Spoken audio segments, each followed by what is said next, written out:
Some journeys aren't just about places, they're about the people you travel with. And this trip to Samtse, Bhutan became one of those memories. Hi everyone, I'm Nilima and today I'm taking you along on a special journey. A road trip from Palashbari to a peaceful town of Samtse in Bhutan with my family. In just about 15 minutes from Palashbari, I reached to this border town and you can see the kiosks, and this is India, right? So the moment you cross this gate that you see there, you reach Bhutan, and the feel in Bhutan is completely different. हम पूरा family गए थे, so you know there were like 10 people, so we were in 2 cars, तो we had to wait for the other people. तो यहाँ पे mid point में एक मिड पॉइंट करके एक रेस्टोरेंट है, वहीं पे रुक के we waited for the rest of the people and then we followed them. So जो आगे गाड़ी है, those were the guys who knew the road कि कहाँ जाना है, क्या करना है and all.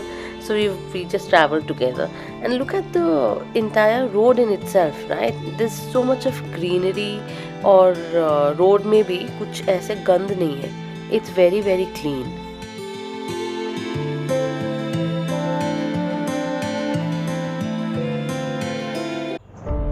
So you know it was a smooth ride and हमारे यहाँ से था भी for hardly 15 minutes. तो सामचे भूटान मिड पॉइंट तक when we were waiting for the other car to arrive, तब तक वहाँ तक मैंने ड्राइव किया. उसके बाद I handed over the car to my brother so that I could make these videos, and you know surprisingly it's really nice and breezy. We had rolled down the window and just enjoying the weather. And just to let you guys know a few information while traveling to Bhutan by road, हमारा ये जो था, ये तो हम बस कुछ घंटों के लिए गए थे, right? So we didn't need a permit, but you have to show them the voters ID, that is mandate. So either voters ID or Aadhaar card original, that is mandate. So you know they make an entry, and once you exit you have to again show it that you have exited, otherwise fine लगता है, तो ये कभी भूलना मत. We parked our car and we were looking around and came across this beautiful Buddhist stupa. It also had, you know, a prayer wheel pavilion, and both of these are very important elements in Bhutanese spiritual life. You see this person spinning the prayer wheel. You know, it's believed to release blessings and compassion into the world. Almost it's like, you know, sending silent prayers into the air.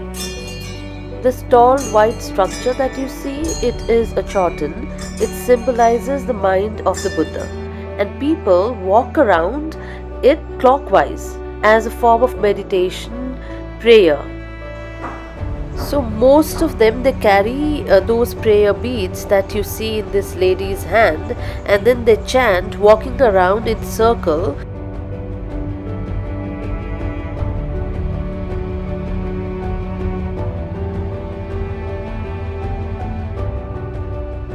So that's my family I was traveling with, and you know this trip just reminded me of something very very simple. I mean, you don't always need a luxury destination or a perfect plan, right? Sometimes all you need is a road, a little time, and people you love.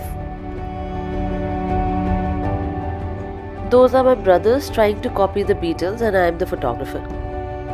Sometimes all we need is a slow walk and a genuine laugh.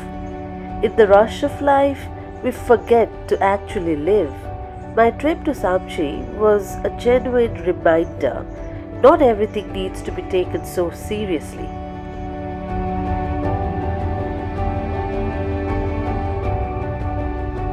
It was already getting dark when my brother suggested a quick stop at Bakelicious for some refreshment, and I'm glad that we did.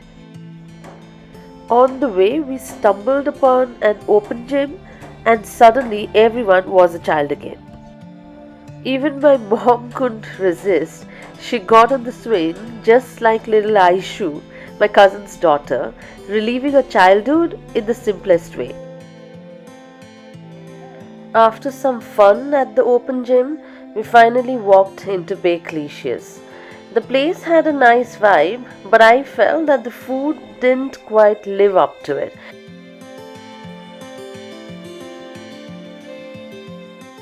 And we had ordered variety of food. So there was beef momos as well as veg and chicken momos. There was gathup, which is a kind of a thuppa. There was fried rice as well as pizzas. But at the end, it was never about the place or the food. It was the family outing and the beautiful, unfiltered vibe of Samtse that made it special. So I hope you enjoyed watching the video. If you've loved watching it, do not forget to give me that thumbs up and subscribe to my channel. Thank you so much. Take care. Bye-bye.